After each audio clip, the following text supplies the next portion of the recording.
32 minutos pasan de las 8 de la mañana, momento de recibir, como decíamos antes de la tanda, al senador Frente Amplista Sebastián Savini, que ya está con nosotros en el estudio, mate en mano, pregunta, ¿se puede tomar mate? Pero por supuesto, bienvenido, muy buenos días, ¿cómo estás? Gracias, buenos días. Muy buenos días, bueno, decíamos, jornada movidita, ¿no? Porque ayer el candidato a la presidencia, Yamandu Orsi, presentó las prioridades para el Frente Amplio, para un eventual cuarto gobierno que están bajo los ejes de lo que es estas propuestas. Se habla de estabilidad económica y crecimiento, de cuidado y protección social y de mejora en seguridad. Si bien las 48 medidas anunciadas ya son una suerte de resumen de lo que viene a ser el programa del Frente Amplio, no sé para ti a dónde podrían estar el foco, ¿no? Dentro de lo relevante, lo más importante para ti, lo que tiene prioridad de estos anuncios que se hicieron. Bueno, antes de lo serio, quiero mandar un abrazo a Víctor, que es un gran amigo de toda la vida, que me mandó un mensaje para darme un saludo. Yo pensé que iba a decir, no, bueno, está pasando una situación difícil. No, un hermano. Bueno, a ver, primero que estamos en una etapa de la campaña que me parece que habría que de alguna forma cortar con una idea que se estaba intentando instalar, que desconoce un trabajo que ha hecho el Frente Amplio durante estos años de oposición, ¿no? Porque esto que leyó ayer Yamandu, en realidad es la síntesis de un trabajo que arrancó apenas se levantó la pandemia. Es decir, apenas se levantaron las restricciones de movilidad, el Frente Amplio empezó a recorrer el país, ¿sí? Con una propuesta que significaba retomar el vínculo con sectores sociales, productivos, culturales, a lo largo y ancho del país. Fue un esfuerzo bien importante que involucró equipos técnicos, militantes, legisladores, que supuso ponernos de cara con un montón de cosas que de repente en el ejercicio del gobierno se habían perdido, ¿sí? Y en ocasiones con sectores sociales que no son, digamos, afines al gobierno o a lo que fue el gobierno del Frente Amplio o a las ideas progresistas. Por ejemplo. Por ejemplo, los sectores rurales, ¿no? Donde la mayoría de los dirigentes están adheridos al Partido Nacional. Pero eso no significa, por suerte, en Uruguay, que no nos podamos reunir, ¿no? Que podamos juntarnos a conversar, o con dirigentes de un solo Uruguay que fueron muy críticos a la gestión del Frente Amplio. Lo pongo como ejemplo. Entonces, ahí arrancó el proceso de elaboración programática del Frente Amplio. Luego de allí se tomaron insumos, se hicieron 1.500 reuniones, es decir, no es una cosa menor. Y esos insumos los tomaron las unidades temáticas del Frente Amplio, que ya a esta altura no sé, creo que son como 40, y le hicieron una propuesta al Congreso del Frente, ¿sí? El Congreso venía discutiendo a lo largo de un proceso también bastante largo, en donde los comités de base sobre ese documento trabajaron. Y el Congreso aprobó unas bases programáticas. Y bueno, y ahora, en el día de ayer, Yamandu lo que hizo fue, de alguna forma, poner algunos énfasis. Pero claro, eso tiene una historia, tiene un balance detrás de qué fue lo que pasó en estos años en materia de cada una de las áreas, ¿no? Obviamente hay una mirada más general que de alguna forma la ponía Carolina, decir, bueno, Uruguay es un país hoy que es más desigual, es decir, pasaron 4 años y somos un país más desigual, el 95% de la población tuvo una reducción en sus ingresos, y hay un 5% que le fue mucho mejor, porque no es que les fue mejor, le fue mucho mejor, y eso es lo que hace que el promedio de que en realidad estamos un poquito mejor que antes, pero digamos, cuando uno desagrega, ¿no? Si divide en 20 partes la sociedad uruguaya, esto es bastante impactante, digamos, ¿sí? Que hay una partecita, que es el 5%, que fue el que le fue mejor. Y cuando uno empieza a analizar los diferentes aspectos de la vida de la ciudadanía, se encuentra con que en general o estamos igual o estamos peor, son pocas las áreas en donde uno puede decir acá sí tuvimos un avance importante. En realidad Uruguay está estancado económicamente, no pasó nada en 5 años, es decir, tenemos un crecimiento, diríamos, vegetativo, y eso para las políticas públicas es un problema, porque evidentemente si uno tiene objetivos de aumentar la inversión en áreas sensibles, es muy difícil hacerlo sin crecimiento económico. ¿No pasó nada económicamente? O sea que el Frente Amplio se va a encontrar con lo mismo que estaba en 2019. Bueno, en realidad con una situación peor, ¿sí? Porque la relación entre la riqueza que produce Uruguay y la deuda que tenemos que pagar empeoró, ¿no? Eso es un dato de la realidad. Pero además el Frente Amplio, cuando dejó el gobierno, dejó encaminado algunos proyectos de inversión que suponían, digamos, tasas de actividad bastante importantes, ¿no? Todo lo que fue la inversión en obra pública, de la infraestructura educativa, todo lo que fue la inversión en obra pública del tren del ferrocarril central, todo lo que fue la inversión privada de UPM, eso empujó la economía en los primeros 4 años prácticamente de gestión de este gobierno. Y luego ellos, digamos, este gobierno hizo cambios que en realidad tiró para atrás la inversión pública, ¿sí? En Uruguay no se puede analizar la inversión pública sin analizar el rol de las empresas públicas. Y en ese rubro uno se encuentra una reducción de la inversión. Sebastián, y si pensamos en esto que te preguntaba Alejandra, ¿no? Fueron 3 ejes, 48 medidas justamente que atravesaban los distintos temas. ¿Qué priorizarías ahí? Porque hay temas que ya se venían planteando, ¿no? Pobreza infantil, por ejemplo. Bueno, a ver, a mí, yo cuando venía para acá pensaba, ¿no? Evidentemente, y lo charlábamos ayer con algunos compañeros, cuando uno prioriza, de repente deja de decir otras cosas, pero es eso, es un mensaje en donde nosotros entendemos que en cada una de las áreas habría que hacer énfasis, ¿no? En el plano concreto de la educación, que es donde a mí más me gusta hablar, podemos hablar de otras cosas también. En materia de vivienda, por ejemplo, había algunas cositas ahí planteadas que las podemos conversar también. Pero nosotros tenemos que dar una respuesta a un planteo que nos parece que ha sido bastante cínico, ¿no? Es decir, el gobierno, si uno analiza los datos de las becas, de lo que ocurrió, sobre todo los primeros 3-4 años, hubo una reducción de las becas. ¿Sí? Pasamos de 35.000 becas en el 19 a 27.000, 28.000 becas, 29.000 becas en el año 2022. Y esa reducción se explica sobre todo por la reducción de becas en la educación media, ¿sí? Entonces, cuando viene el gobierno y dice, bueno, vamos a hacer un bono educativo que le vamos a pagar al final, no es que los vamos a apoyar a los chiquilines durante el proceso, que es lo que sabemos que funciona, bueno, la verdad que merece una respuesta, ¿sí? Entonces, allí, por ejemplo, tenemos una propuesta que la planteó Yamandú, de hacer una fuerte inversión en el Sistema Nacional de Becas, enfocado justamente en la educación media. ¿Por qué? Bueno, porque sabemos que ese es uno de los grandes desafíos que tenemos y que hay una barrera que tiene que ver con lo económico, pero además esa propuesta no solo tiene que ver con lo económico, sino con retomar cosas que se perdieron, porque uno de los programas que eliminó justamente este gobierno era Compromiso Educativo.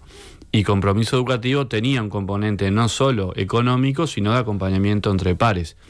Para decirlo en criollo, es decir, que un estudiante no solo reciba apoyo económico, sino también un apoyo en cuanto a lo académico, a la realización de tareas y en las cosas que le van pasando a un estudiante en la medida que va avanzando en su vida como en el liceo, en la UTU, ¿no? Y eso había sido una experiencia muy rica, porque eran estudiantes de la universidad o de formación docente que tenían un primer acercamiento a lo que iba a ser, digamos, su actividad profesional en el futuro, y que lo hacían desde un punto de vista voluntario y solidario, y que realmente había tenido, sobre todo, esto arrancó en el gobierno de Pepe, un impacto muy positivo. Bueno, esto es uno de los aspectos que mencionó Yamandú ayer. El otro, en materia educativa, que me parece que es fundamental, es con la expansión de los sistemas de tiempo completo y tiempo extendido. Que yo lo dividiría en dos partes, ¿no? Es decir, una parte es la demanda social, que tiene que ver además con la equidad, porque evidentemente si si una mujer sobre todo tiene que dedicar su tiempo a cuidar a sus hijos, no va a poder ir al mercado de trabajo. Entonces tenemos una demanda y tenemos una necesidad muy importante de sectores de la sociedad en extender el sistema de tiempo completo y tiempo extendido en jardines y en escuelas, y yo le agregaría en liceos también. Y esa demanda no está cubierta, ¿sí? Porque tenemos en realidad las escuelas y liceos y los jardines con las listas de espera a tope. Entonces allí hay que hacer un esfuerzo. Parte de ese esfuerzo, porque también lo otro que se decía, bueno, ¿cómo se va a financiar esto, no? Bueno, parte del esfuerzo lo va a dar el propio bono demográfico, ¿sí? Porque sabemos que están naciendo menos niños y niñas, y por lo tanto hay una parte de esa oferta que simplemente lo que hay que hacer es reconvertirla, y la otra sí, por supuesto, hay que invertir un poco más de lo que se está invirtiendo en la actualidad. Sebastián, quiero preguntarte, porque decía justamente cómo se va a financiar esto, y una pregunta que surge con fuerza es cómo se va a financiar todo lo que se anunció, porque en realidad hay mucha cosa concreta, ¿no? Estamos hablando, bueno, eso de becas, de duplicar montos, que incluso en algunos casos el Frente Amplio había criticado cuando se daban cifras y demás desde el oficialismo, ¿no? En algunos planes de gobierno. ¿No es riesgoso esto de tirar tanta cosa así concreta? Bueno, es riesgoso, pero es necesario, ¿sí? Porque uno cuando quiere gobernar tiene que ponerse metas, y me parece que a mí no me gusta la palabra promesa, ¿no? Porque me parece que es como una cosa no sé, del pasado, pero sí, digamos, algunos compromisos en cuanto a qué es lo que queremos hacer. Y creo que el Frente tiene en sus espaldas una experiencia y una historia que le permite decir, bueno, miren, nosotros logramos reducir la pobreza infantil significativamente, ¿sí? Pasamos del 60% al 15%. Por lo tanto, tenemos la experiencia de gestión que nos permite, bueno, decir, acá hay que aumentar las transferencias, hay que aumentar el bono de crianza, hay que fortalecer y coordinar las políticas hacia la infancia con el Plan CAIF, con los centros siempre, con los diferentes dispositivos de atención a la niñez y a la protección de la niñez y la infancia. Y por supuesto, y hay que tomar medidas en materia de los salarios más sumergidos. ¿Y de dónde se saca todo eso justamente? Porque estamos hablando, decías, ¿no? Una situación económica compleja, no se prevé un alto crecimiento. Bueno, creo que Yamandú ayer tiraba, digamos, algunas de las ideas que se están manejando. Una tiene que ver sin duda con la reactivación económica. Es decir, no nos imaginamos que Uruguay pueda aumentar su inversión en materia de vivienda o duplicarla, porque este gobierno la redujo, sin la posibilidad de tener crecimiento económico. Eso supone, a nuestro entender, dos grandes aspectos. Por un lado, lo que te decía antes en cuanto a el aumento de la inversión pública. Allí hay por ejemplo, Uruguay, en materia de inversión de infraestructura, a pesar de los bombos y platillos y de los ruidos y las nueces, está invirtiendo 500 millones de dólares menos de los que invertía, ¿sí? Por ejemplo, en materia de energía, Uruguay redujo 2.500 millones de dólares la inversión. Entonces, hay un rol que tiene que cumplir el sector público que, a mi entender, es clave en el crecimiento económico y en la activación económica y en la activación, por lo tanto, del empleo y del salario y posteriormente del consumo, que tiene que ver con lo que puede hacer OCE, lo que puede hacer Antel, lo que puede hacer ANCAP, lo que puede hacer UTE. La otra pata, que de alguna forma lo planteaba Yamandú, tiene que ver con inversión privada. Es decir, si Uruguay no tiene inversión privada, y para eso hay que tener una estrategia de inserción internacional, una estrategia que tiene que ver sin duda con el Mercosur, pero también con los grandes socios comerciales de nuestro país, es muy difícil. Nosotros entendemos que este gobierno no la tuvo. Si el gobierno anduvo como los tumbos en materia internacional, y en realidad la gran inversión que pudo anunciar este gobierno es una inversión que se generó sobre todo en los gobiernos progresista, que fue la inversión del data center de Google en estos días. ¿Y cómo se piensa captar entonces esta inversión privada? Bueno, Yamandú de alguna forma ayer lo ponía, está en el programa del Frente Amplio. No se trata, creo, de hacer lo mismo que hicimos, es decir, no se trata de a troche y moche, digámoslo más coloquialmente, aceptar cualquier inversión, sino una inversión que tenga que ver con la generación de empleo en el interior. ¿Se hizo así antes? Perdóname, Sebastián. Bueno, en algunos casos sí, ¿no? Uh-huh. En algunos casos, y nosotros lo señalamos, lo señaló Pepe en su momento, lo señaló algunos compañeros que están específicamente en el área económica. Es decir, cuando nosotros exoneramos a una empresa que va a venir a instalarse para instalar una gran superficie, bueno, no tiene mucho sentido, ¿no? Porque esas son empresas que, en definitiva, cuánto le agregan de valor a lo que ya tenemos, ¿sí? Más allá de la construcción del galpón, ¿no? Y de que hay una concentración del sector, en este caso comercial. Bueno, eso creo que es uno de los aspectos claves, y sin duda que va a haber que ser muy original, ¿no? Vamos a tener que de generar a ver, Uruguay tiene algunos activos que creo que son potentes, que lo distinguen en América Latina, que tiene que ver con la estabilidad. Eso es un activo importante de nuestro país, la estabilidad social, la estabilidad política. Tenemos otros activos como en comparación con la región, el acceso a los servicios informáticos y a la infraestructura digital. Tenemos un activo también en el nivel educativo de nuestra población, y eso desde afuera, digamos, tiene un peso importante. Y Uruguay tiene que salir a buscar y hacer política, ¿no? El problema es que este gobierno no ha tenido política. Lo que ha tenido son anuncios, pero después las concreciones no se han realizado. Por allí algunos han planteado, por ejemplo, bueno, la necesidad que tenemos en esas relaciones internacionales establecer este tipo de incentivos para las inversiones, que tienen que ver con la infraestructura también, con cómo se puede desarrollar la infraestructura en Uruguay en relación a los intereses geopolíticos y al lugar que ocupa Uruguay en la región y en el mundo. Porque además, de nuevo, también quizás no hemos sido muy buenos comunicando algunas cosas, pero este gobierno gozó de algunas herramientas que le dejó el Frente Amplio, que le permitieron no solo generar políticas, sino generar recursos. En estos años Uruguay vendió a Argentina y a Brasil más de $1.000 millones en energía eléctrica, más de $1.000 millones, ¿sí?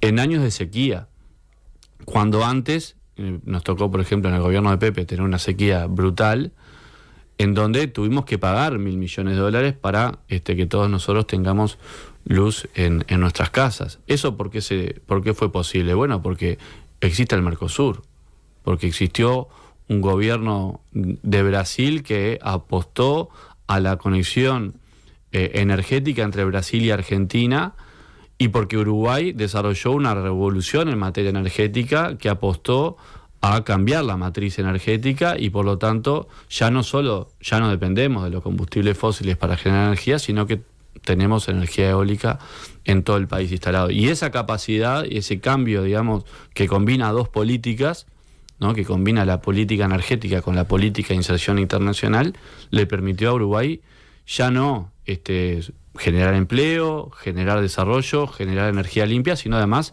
que ingresaran a Uruguay $1.000 millones. Entonces, cuando nosotros decimos que hay que apostar a la inserción internacional, estamos hablando de esto, ¿no? Algunos han menospreciado la capacidad y la potencia que puede tener las relaciones internacionales, y nosotros creemos que allí hay un área clave, y hay actores globales que sin duda están en Uruguay y que pueden tener interés en este tipo de inversiones en infraestructura, y claramente, digamos, China es uno de esos actores que nosotros creemos que hay que apuntar. Sebastián, recién mencionabas la sequía, ¿no? que vivimos tan importante, y bueno, y justamente Yamandú Orsi ayer hablaba de comenzar de inmediato la construcción de Casupá. ¿Qué va a pasar con el proyecto Neptuno? Sobre todo si se firma, ¿no? Bueno, primero tenemos la preocupación de qué es lo que está pasando, porque digamos en el marco del proyecto hay medidas cautelares y aparentemente se están haciendo movimientos que no estarían permitidos o que no serían legales. Entonces da la sensación de que el gobierno está apurando algunas cosas para dejar atado y que después estemos atados de manos como para ir para atrás o para detener algunos procesos, no solo en esta área, pero a ver, vamos por partes, ¿no? En materia de política de aguas, el gobierno, una de las primeras medidas que tomó fue detener un proyecto que el Frente había dejado elaborado, proyectado, programado, y la última fase que faltaba era la ejecución, que involucraba a más de 2.500 productores, de los cuales 1.200 eran de Canelones, en el manejo del agua, ¿sí? Esto significaba desde pozos, tajamares, aguadas, es decir, diferentes estrategias en función de cada uno de esos productores, la mayoría productores familiares, ¿sí? Y la política de este gobierno fue decir, no, esto viene de antes, no lo hacemos, ¿sí? Eso era una inversión de unos 25 millones de dólares. Luego pasó lo que pasó. Es decir, tuvimos una sequía brutal. El gobierno, la respuesta que le dio a los productores fue, bueno, endeúdese, y tenemos, digamos, los niveles de endeudamiento del sector agropecuario de hace una década atrás. Es decir, un problema que el Frente Amplio había resuelto, ahora tenemos un problema de endeudamiento de nuevo en el sector agropecuario. Y apostó a la iniciativa privada por el lado de Neptuno.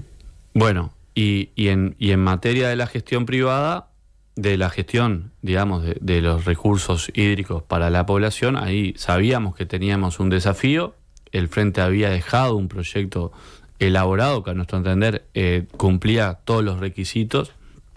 El gobierno dice que no había recursos para hacerlo, pero ahora nos enteramos que o se está gastando la plata en cualquier cosa, ¿sí? Y tuvo que salir a pedirle plata a la DGI, a la economía, para ver si podían llegar a fin de mes.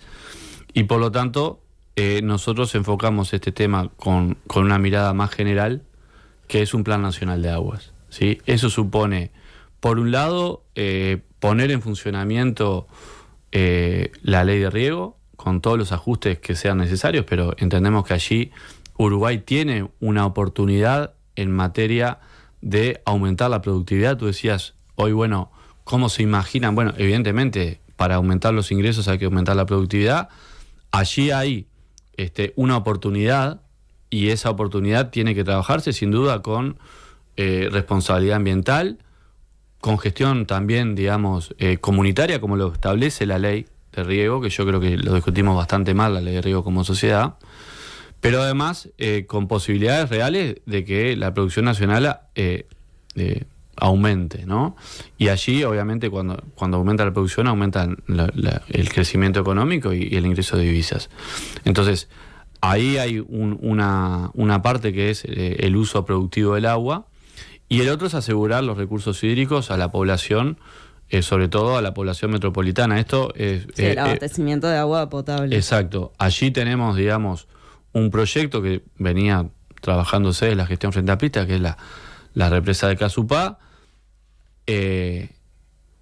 Ya desde la época de que el ñato Huidobro era senador, él había planteado que uno de los grandes puntos débiles que tenía nuestra sociedad era el abastecimiento del agua potable, y por lo tanto allí teníamos un debe como gestión Frente Amplista para resolver, digamos, esa debilidad.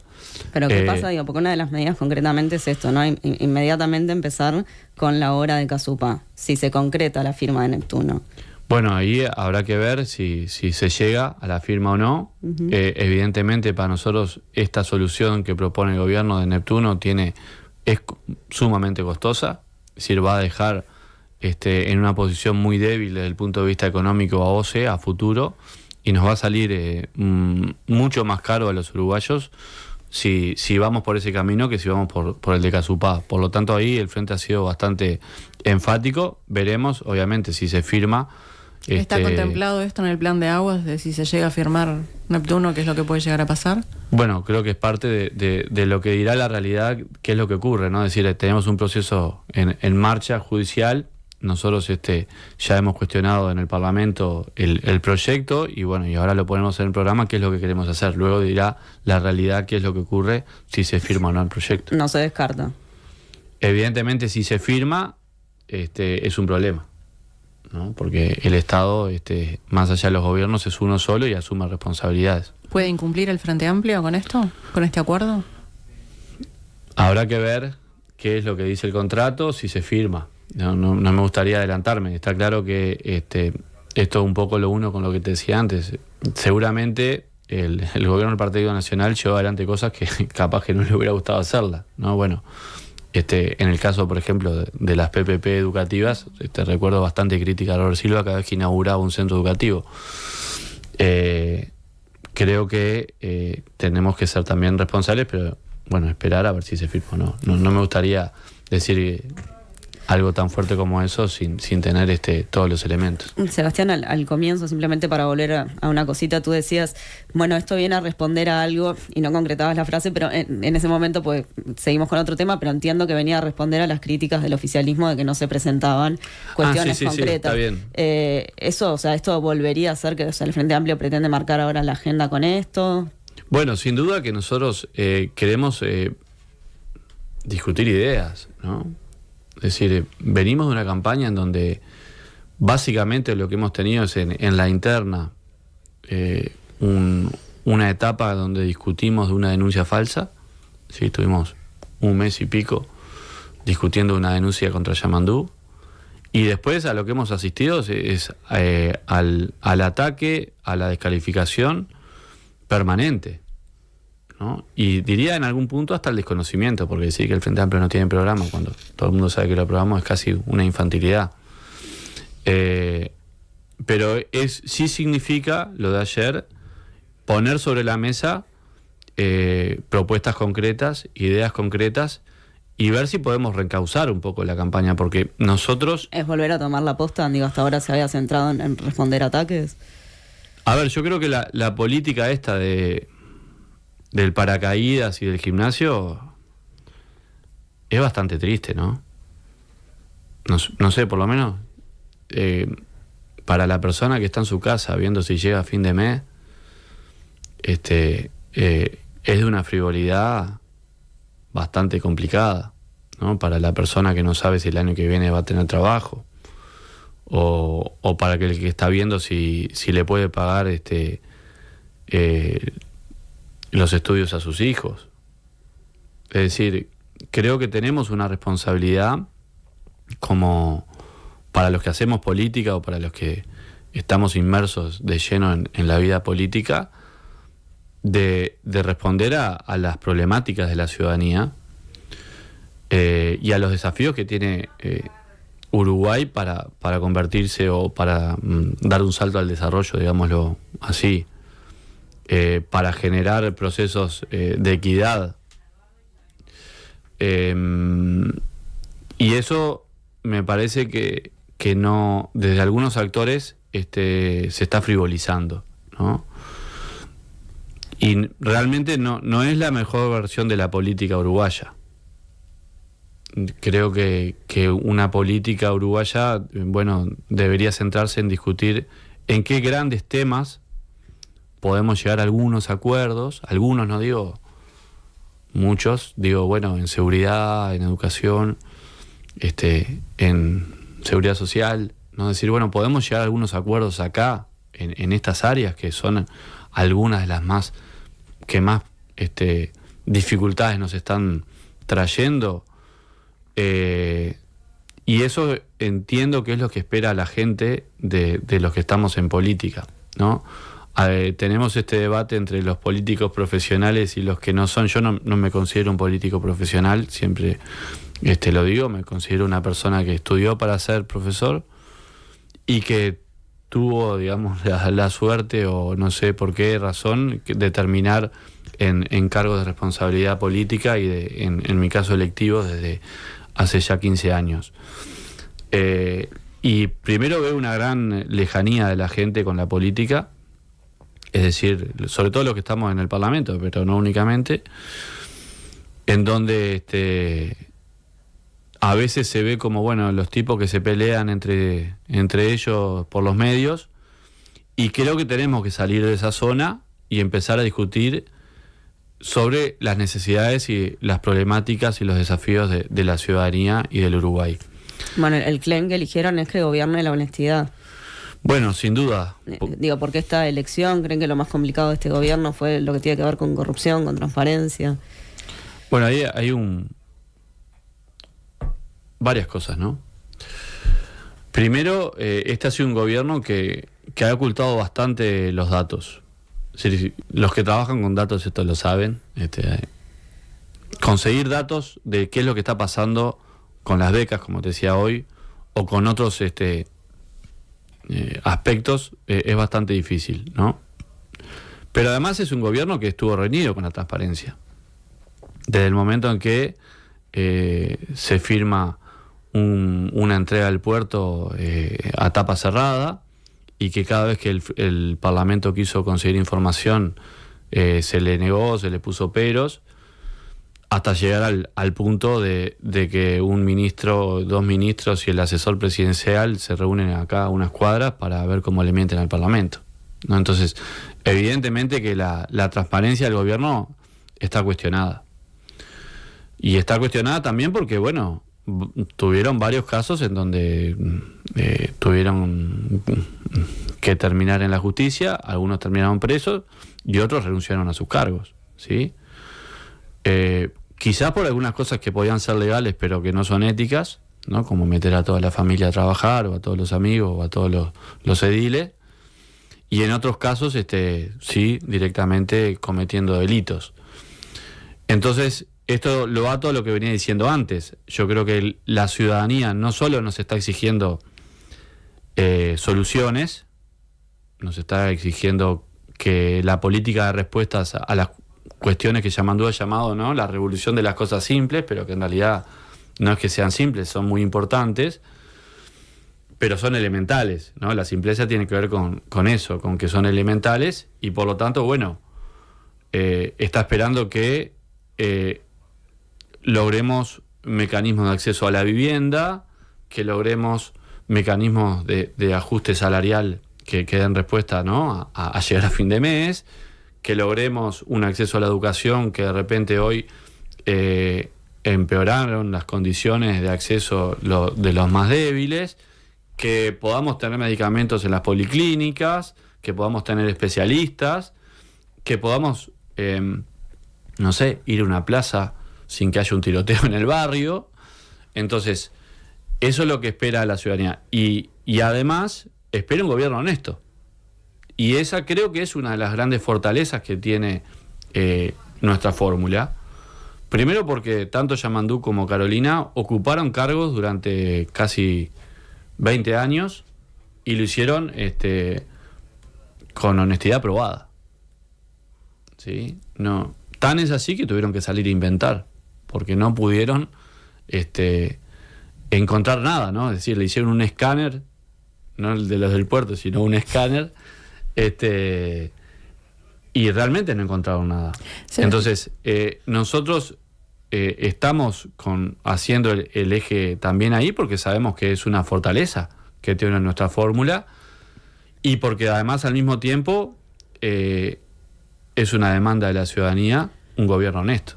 Hablando de la demanda de la ciudadanía, en un posible eventual gobierno del Frente Amplio, ¿se va a seguir investigando algunos casos? ¿Se van a tratar de poner más recursos en la JUTEP, por ejemplo, como para sacar del cajón cosas que quedaron allí guardadas? Bueno, este gobierno dijo que iba a fortalecer la JUTEP y no la fortaleció, ¿no? ¿Qué es lo que va a hacer el FA con eso? Bueno, ahí hay varias cosas para hacer, ¿no? Creo que un organismo como la JUTEP no debería ser un organismo politizado. Y en algunos casos la JUTEP ha actuado con un enfoque partidario, digamos. Creo que tener un organismo que sí que sea un poco más profesional, directamente, por poner un ejemplo, ¿no? el Parlamento votó algunos cargos para la JUTEP que ni siquiera se hicieron los llamados a concurso para que se pudiera dar cuenta, ¿no?, del análisis de, por ejemplo, las declaraciones juradas, ¿no? Nosotros, los que tenemos, los que somos políticamente expuestos, personas políticamente expuestas, tenemos que hacer una declaración jurada. Allí son miles, son 2.500, casi 3.000 declaraciones juradas. Se hace una apertura, digamos, aleatoria, ¿no?, de un porcentaje, y eso implica un análisis. Si hoy la JUTEP tiene hasta dificultades para hacer el análisis de esas declaraciones juradas, bueno, por lo tanto allí había que fortalecer los equipos de la JUTEP, y esta JUTEP ni siquiera hizo los llamados para llenar esas vacantes, ¿no? Entonces, por eso a veces, más que grandes anuncios, hay que decir, bueno, pongamos a funcionar lo que tenemos, ¿no? Y parte del fortalecimiento tiene que ver con eso. Y también creo que componer allí personas que tengan, digamos, la suficiente idoneidad ética, moral y política como para que nadie piense que allí se está haciendo un operativo, ¿no? Porque lamentablemente este tipo de organismos se terminan desvirtuando. ¿Hoy se siente que se está haciendo un operativo desde allí? En algunos casos creo que sí, que se ha intentado operar, y en otros casos, bueno, se ha desactivado. Pero sobre todo creo que no tenemos una JUTEP que cumpla con su rol, que es el de contralor del sistema, y que tenga capacidad de contralor, ¿no? Que creo que no, hoy técnicamente no lo tiene, y políticamente tampoco. Senador Frente Amplista Sebastián Savini, muchísimas gracias por estar esta mañana con nosotros. Gracias a ustedes, un gusto enorme. Gracias.